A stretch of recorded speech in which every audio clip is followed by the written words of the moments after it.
Dan ternyata momen itu kan bersamaan dengan serangan ini ya, serangan Amerika untuk menculik Maduro di Venezuela, sehingga akhirnya itu banyak yang mengaitkan momentum inilah yang digunakan Amerika untuk kembali mengancam Iran dengan serangan baru. Artinya Amerika semakin percaya diri dengan kekuatan dia untuk intervensi lebih lanjut, bahkan mungkin menggulingkan rezim Iran saat ini. Mungkin menguatkan citranya sebagai adidaya kali ya. Ya, Sobat Sindo, ketemu lagi di Sindoskop dan masih dengan redaktur-redaktur kita yang dari internasional. Ada Cak Imin, ada Mas Andika, sama Gus Udin. Nah, ini kita akan membahas masih soal Amerika, tetapi sebenarnya yang paling menarik belakangan ini adalah terkait soal situasi keamanan di Iran.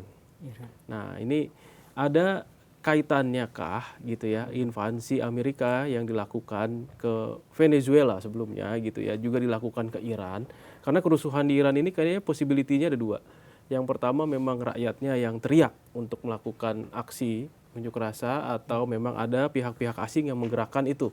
Kan gitu. Nah, untuk lebih detailnya kita diskusi nih sekarang, dan mungkin kita mulai dari Mas Andika ya. Kalau minggu lalu kan Cak Imin nih. Mas Andika kira-kira gimana nih Mas?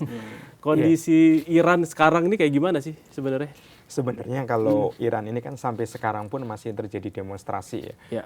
Dan demonstrasi itu kan menyebar terutama di beberapa kota di pinggiran ya, bukan di Teheran ya. Dan demonstrasi tersebut itu awalnya itu sudah pecah di bulan Desember. Sudah pecah Desember karena kan faktor internalnya itu karena faktor ekonomi, di mana nilai mata uang Irannya itu udah sangat jatuh, sehingga kan timbullah inflasi dan istilahnya harga-harga makanan ataupun harga kebutuhan pokok di Iran itu sudah mengalami peningkatan yang sangat tajam, hingga akhirnya masyarakat pun marah. Dan ternyata momen itu kan bersamaan dengan serangan ini ya, serangan Amerika untuk menculik Maduro di Venezuela, sehingga akhirnya itu banyak yang mengaitkan sebenarnya Amerika itu pengen istilahnya ada paket gitu loh, ada paket, jadi bukan hanya Venezuela, cuma Iran juga dapat, karena kan beberapa pejabat gitu kan, termasuk Khamenei ataupun Menteri Luar Negeri sudah mengatakan bahwa banyak aktor-aktor asing yang ikut bermain. Buktinya aja klaim dari pemerintah Iran itu ada 100-an polisi, itu 108 polisi itu tewas itu, dan mereka kan tindakannya itu udah sangat brutal ya kan, membunuh, membakar polisi sampai masjid dan lain sebagainya. Kalau tidak ada aktor politik pun ya akan susah, apalagi kan penangkapan agen-agen Mossad itu juga sudah sangat intensif. Jadi tetap saja bahwa apapun yang terjadi di Iran itu di situ akan ada permainan Amerika dan ada permainan Israel di dalamnya. Wah, ini dia nih. Bukan cocok logi lagi berarti, atau mungkin banyak soalnya yang ya, karena bilang sejarah memang sebelumnya insiden itu sudah campur tangannya kan, kalau tidak kudeta itu kan kalau tidak militer seperti yang dikatakan Bang Udin kemarin, kudeta lintas negara kan berarti ada kudeta di dalam ini dengan memantik dengan demonstrasi. Mungkin terlalu jauh ya untuk menculik pemimpin Iran ya ke Amerika ya. Jaraknya kan jauh. Kalau Venezuela mungkin lebih dekat gitu ya. Makanya kemudian sulut gitu ya dengan aksi demonstrasi atau unjuk rasa. Kalau menurut Bang Udin gimana Bang?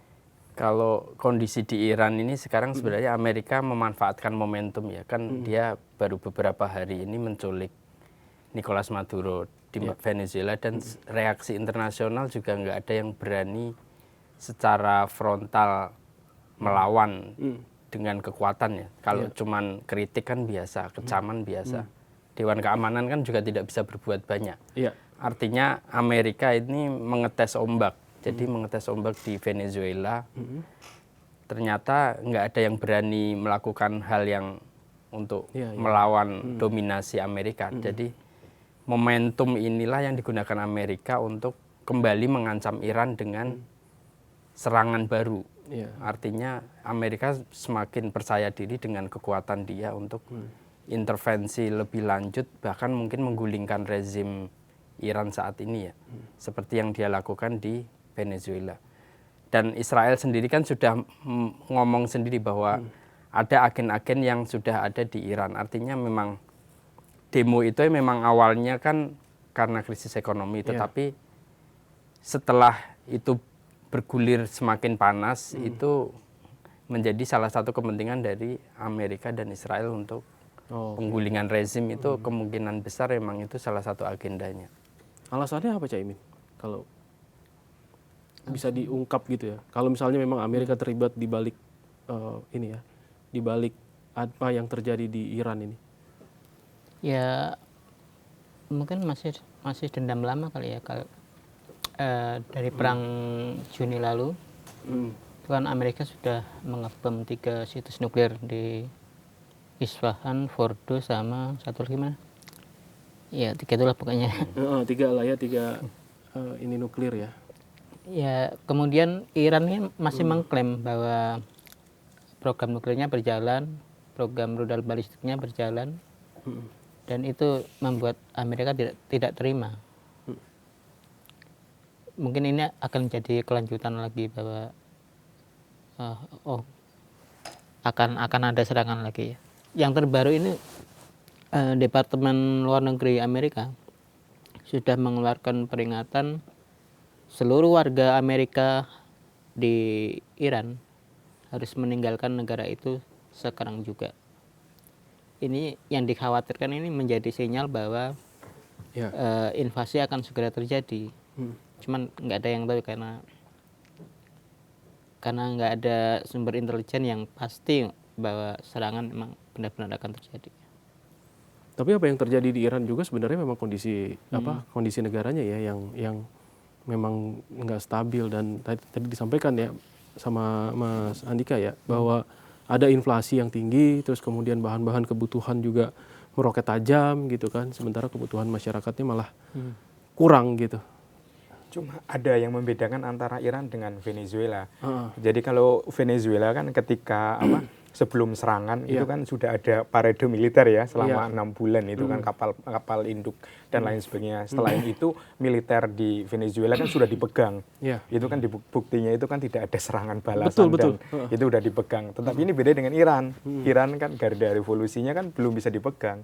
Jadi militer-militernya itu belum bisa dipegang oleh Israel, belum bisa dipegang Amerika. Jadi istilahnya belum ada para pengkhianatnya Khamenei yang muncul gitu yang bisa dipegang oleh Amerika. Sehingga akhirnya ketika militer kuat, garda revolusi kuat, ya istilahnya dan istilahnya ada misil-misilnya, pengembangan rudalnya juga kuat, maka ya sulit untuk sulit untuk dipegang. Ya akhirnya yang mau nggak mau ya akhirnya ini dibuat demonstrasi hingga munculnya perang saudara gitu kan, seperti di Yaman dipecah. Tetapi ketika perang saudara pun akan sulit juga ya, karena kan istilahnya kelompok-kelompok minoritas yang bisa dipegang oleh Amerika di sana, kalau itu kan ada Kurdi ya.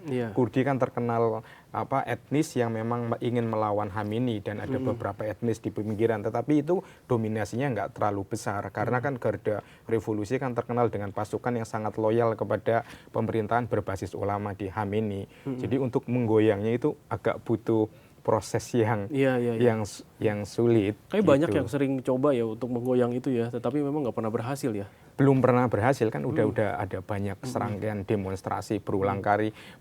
Yang terakhir itu beberapa tahun yang lalu itu tentang perempuan Kurdi yang gara-gara lepas jilbab ya. Itu kan itu kan akhirnya demonstrasinya kan besar juga, tetapi itu juga bisa diredam.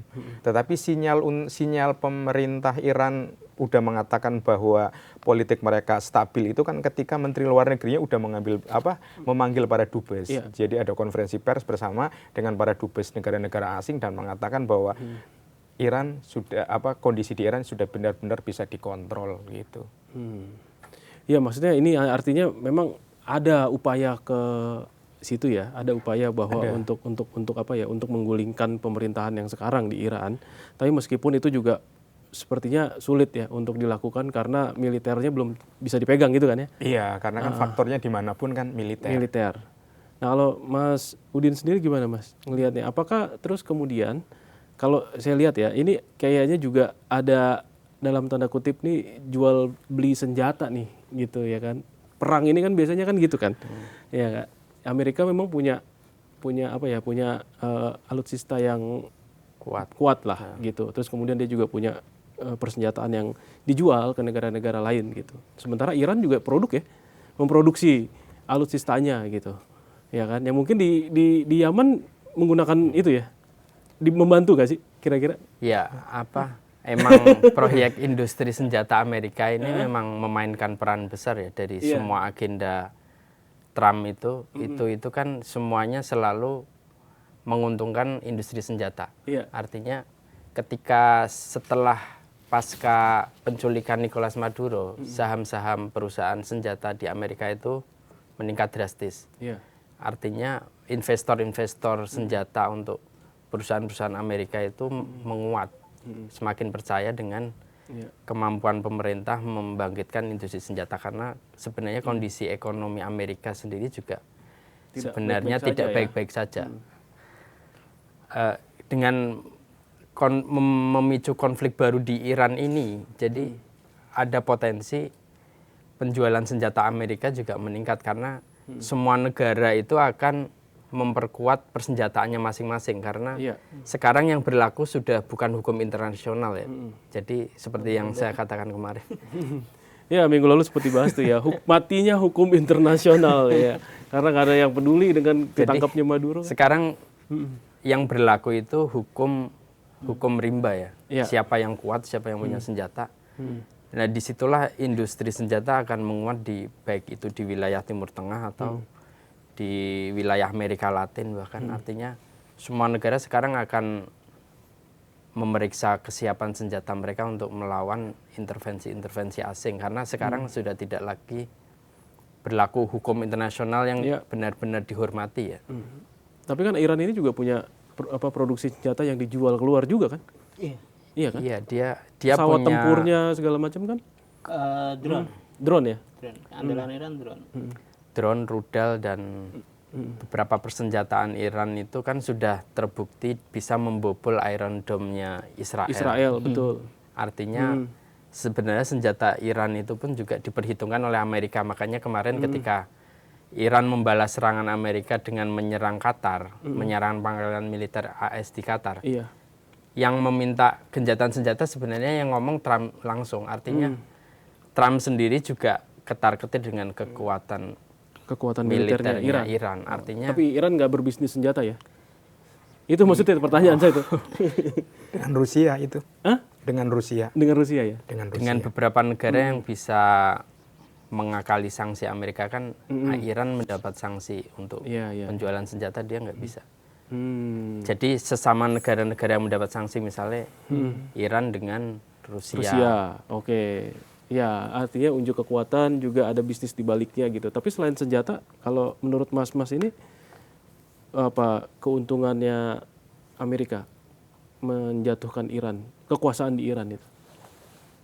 Selain ya membuka akses bagi Israel ya. Mungkin menguatkan citranya sebagai adidaya kali ya. Iya. Setelah berhasil mengobrak-abrik Venezuela tanpa ada respon dunia internasional apapun, sanksi juga nggak ada, Dewan Keamanan PBB diam, negara-negara lain juga nggak ada yang respon. Nah, ini kesempatan untuk mengacak-ngacak Iran juga. Iya. Karena Iran yang paling vokal ya. Iya. Dan paling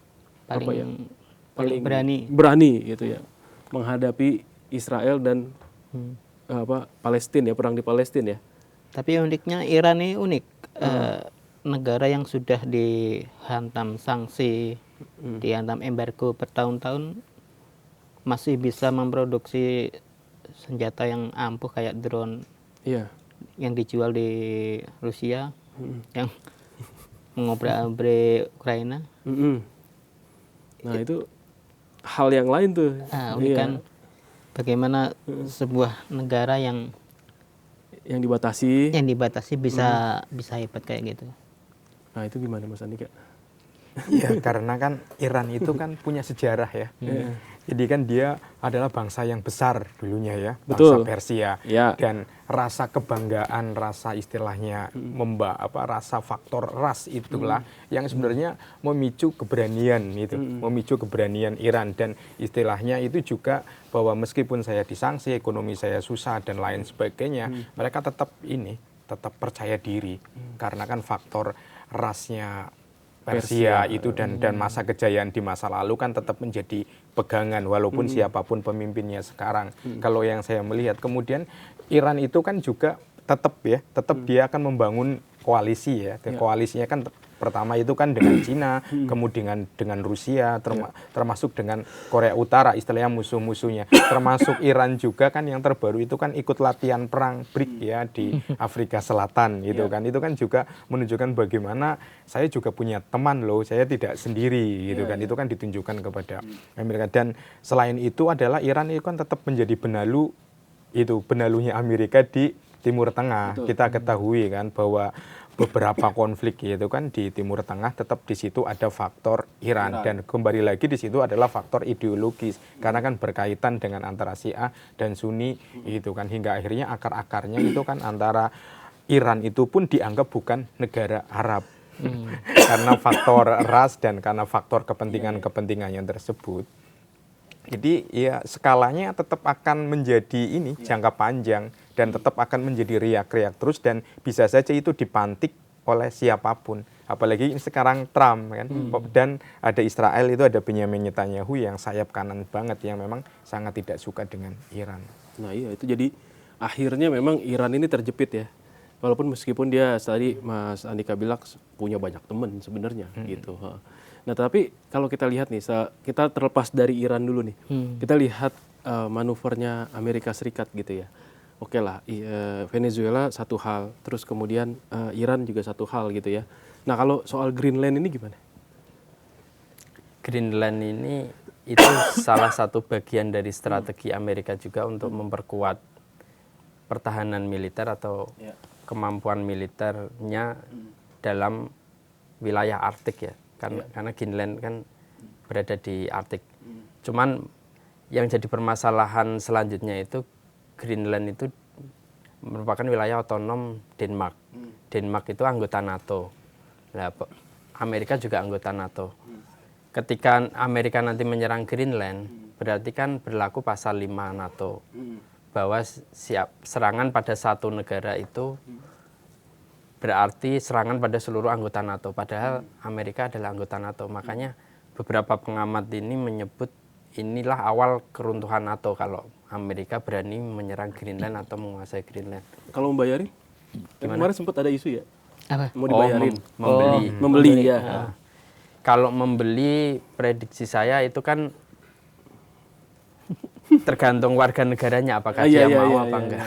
Tapi dari beberapa perkembangan di sana kelihatannya warga negaranya juga banyak yang menolak. Artinya opsi membeli itu pun masih mungkin untuk memperlunak bahasa Amerika untuk sebenarnya memang mau mengakuisisi, cuman kapannya kan kita tidak tahu. Tapi emang kenapa seberapa signifikan peran Greenland sebenarnya untuk Amerika? Greenland ini sebenarnya secara geolokasi geopolitik itu strategis. Dia terletak di Arktik sebagai pangkalan Amerika yang untuk jarak serangan rudal ke Rusia itu sangat Dekat ya? dekat. Ke Iran? Kalau ke Iran masih jauh. Dan mungkin itu alasan-alasan di balik Presiden Donald Trump ingin mencaplok Greenland, salah satunya kan itu. Dalam tanda kutip ini mengepung Rusia gitu ya? Ingin menargetkan Rusia. Ya uniknya itu Donald Trump ini mengklaim bahwa saya ingin mencaplok Greenland karena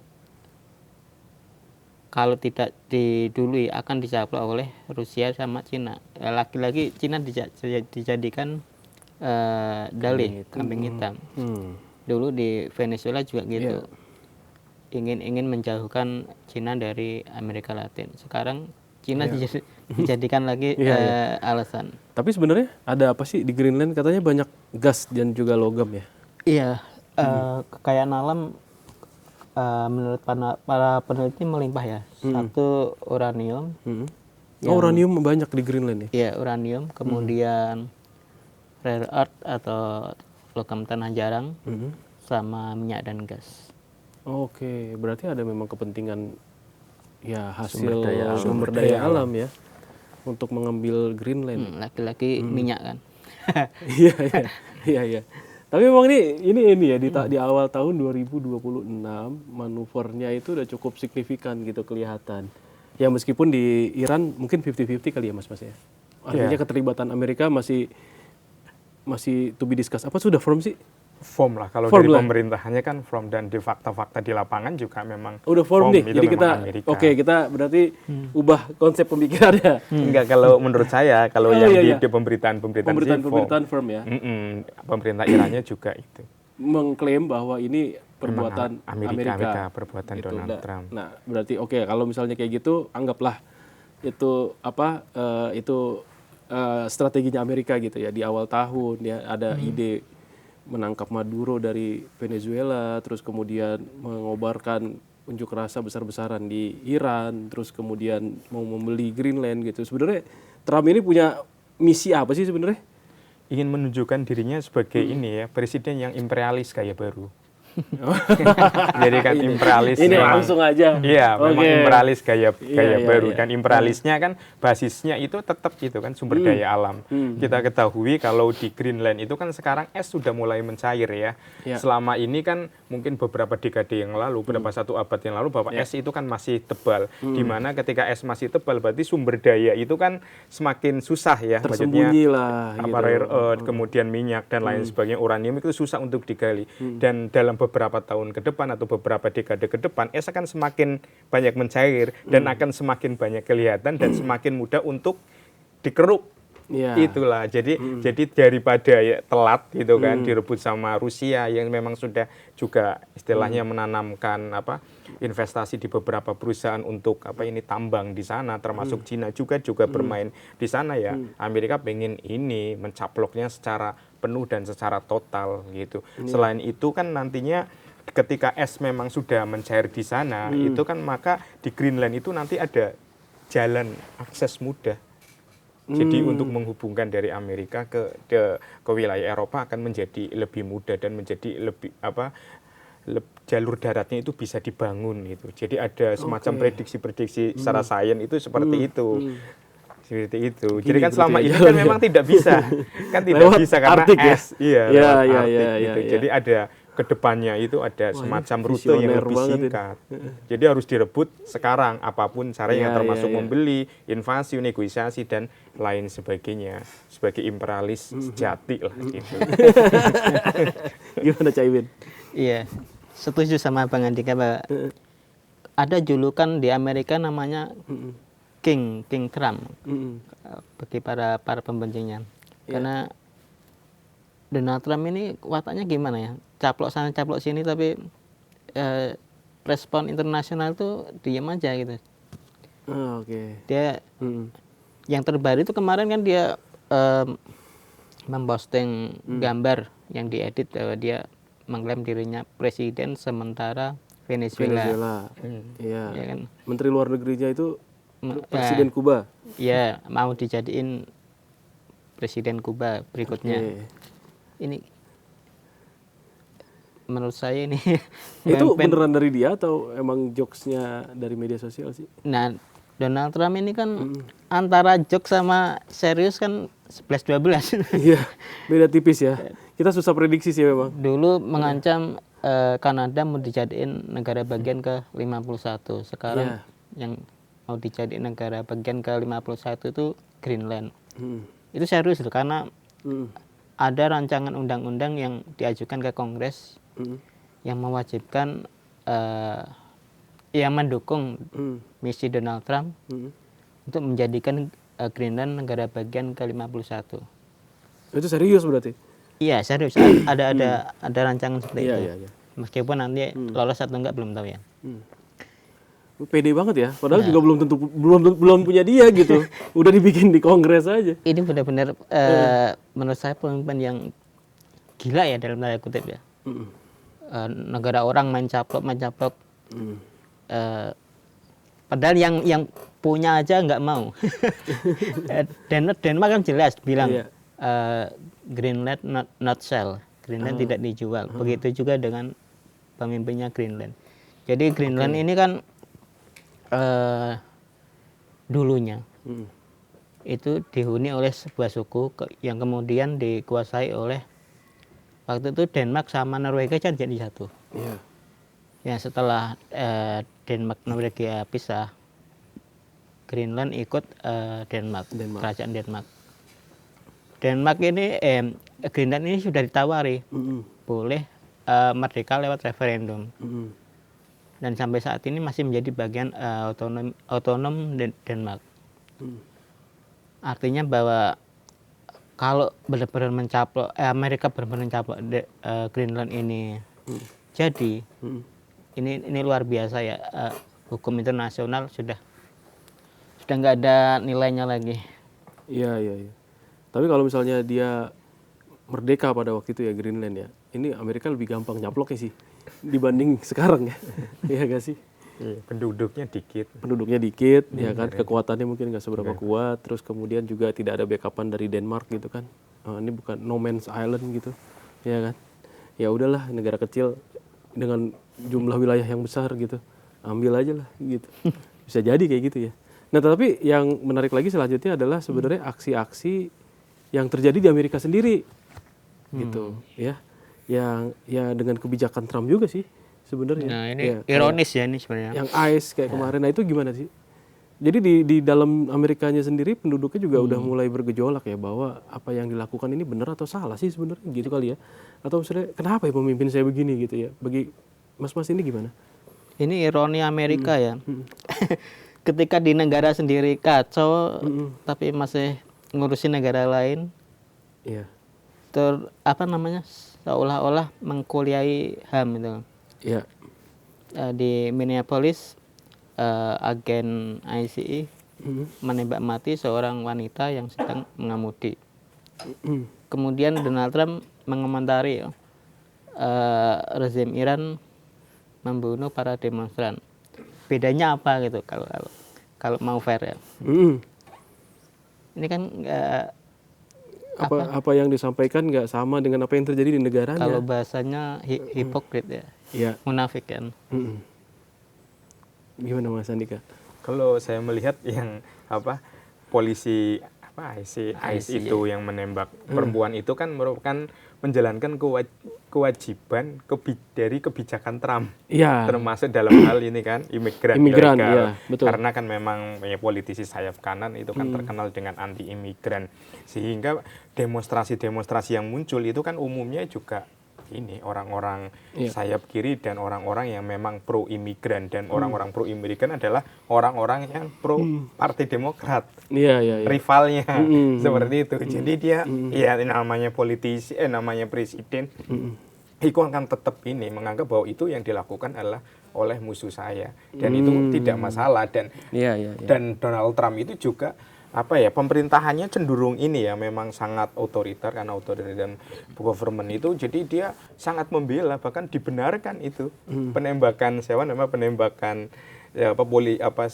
petugas ICE yang menembak perempuan itu dibenarkan dan dibela langsung oleh wapresnya. Itu kan menunjukkan, loh aneh kok pembunuhan kok bisa langsung dibunuhkan. Itu kan karena hanya pembelaan kebijakan, dan itu menjadi hal yang biasa-biasa saja sebenarnya bagi seorang Donald Trump ataupun pemerintahannya, karena kan bagaimanapun kebijakan itu harus terus kebijakannya dia yang kebijakannya anti imigran ilegal itu harus tetap ditegakkan, dan apapun risikonya. Karena itu apalagi identik para pendukung Donald Trump itu MAGA ya, Make Great America Again, itu kan sangat suka dengan ini kebijakan yang bersifat imperialis. Jadi nyerang Maduro yang didukung total, akuisisi mencaplok mencaplok mau mencaplok Greenland yang sangat didukung. Itu jadi di podcast di sananya itu orang pendukung sayap kanan pendukungnya Trump itu sangat mendukung dan itu justru menunjukkan bahwa Amerika harus besar lagi dengan cara itu menunjukkan sisi heroiknya Amerika. Iya, sisi heroiknya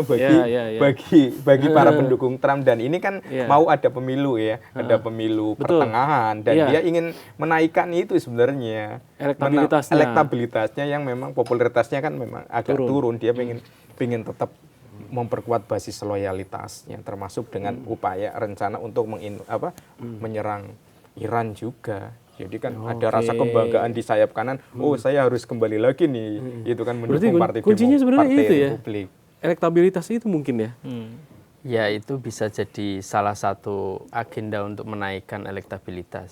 Artinya kan popularitas Trump ini memang sempat turun, tapi dengan serangan ke Venezuela ini, survei terbaru ini belum tahu apakah akan menaikkan.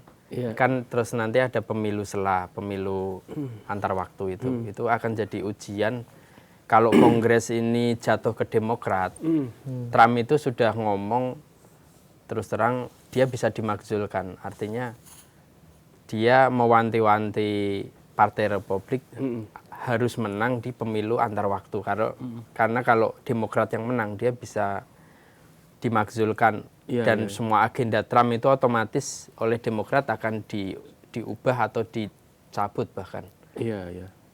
Cuman ketika nanti Republik menang pemilu antar waktu ini, kekuatan Trump ini bisa semakin kuat dan bahkan beberapa orang Amerika itu ngomong mungkin ini pemilu terakhir yang demokratis itu di era Trump itu. Setelahnya apakah masih ada pemilu demokratis itu bisa tanya-tanya karena kan kalau misalnya dia menjabat lagi 2 periode bisa gitu. jadi Trump ini membuat aturan baru, dia bisa menjabat lagi.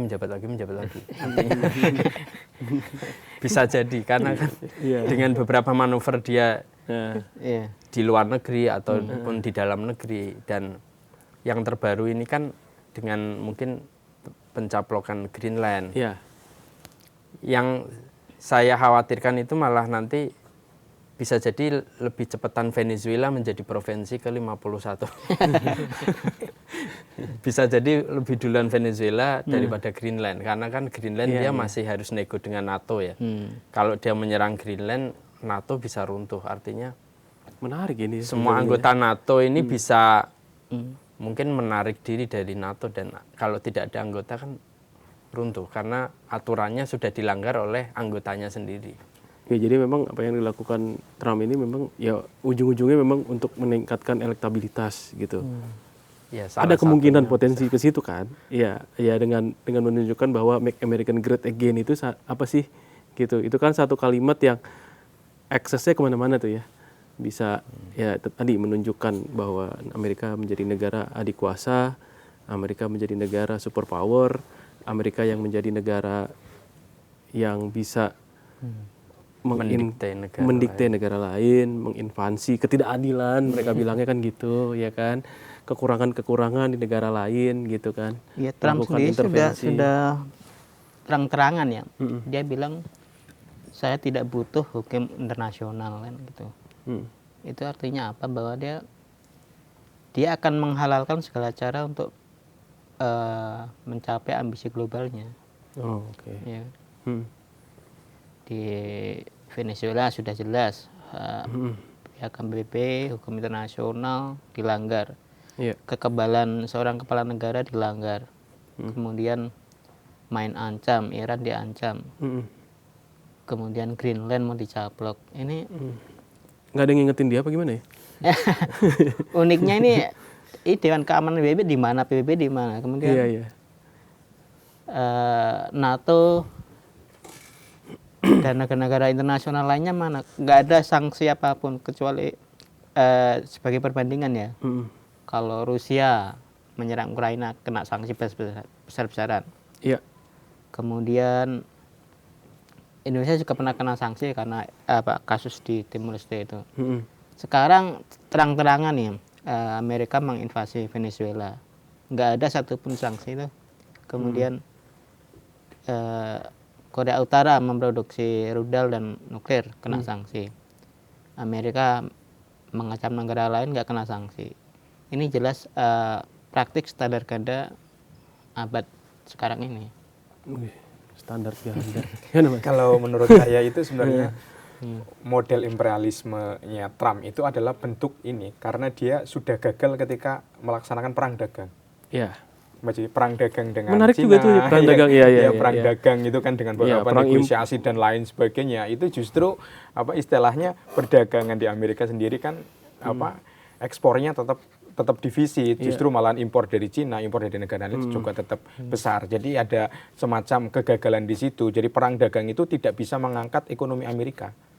Jadi kebijakan perang dagang dengan menaikkan tarif itu, jadi tidak bisa mengangkat industri di Amerika ataupun orang istilahnya banyak industri yang sudah mati di sana tidak bisa bangkit lagi hingga akhirnya ya dengan pengalian isu itu membuat istilahnya invasi sana, invasi ini, caplok sana, caplok sini, itu akhirnya dengan tujuan ini pengalian isu. Kalau menurut saya itu ada pengalian isu juga agar masyarakat tidak terbuai di dalam negerinya, bisa tetap senang, kita tetap bisa ngambil istilahnya sumber daya di negara lain dan kita bisa tarik lagi ke Amerika untuk bisa bangkit dan berkembang lagi seperti itu.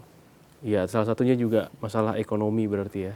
Ya memang banyak sih ya sebenarnya problematikanya ya Sobat Sindo, ini diskusi kita yang mungkin tidak terlalu panjang gitu ya, waktunya, durasinya udah ditandain tuh. Nah, iya.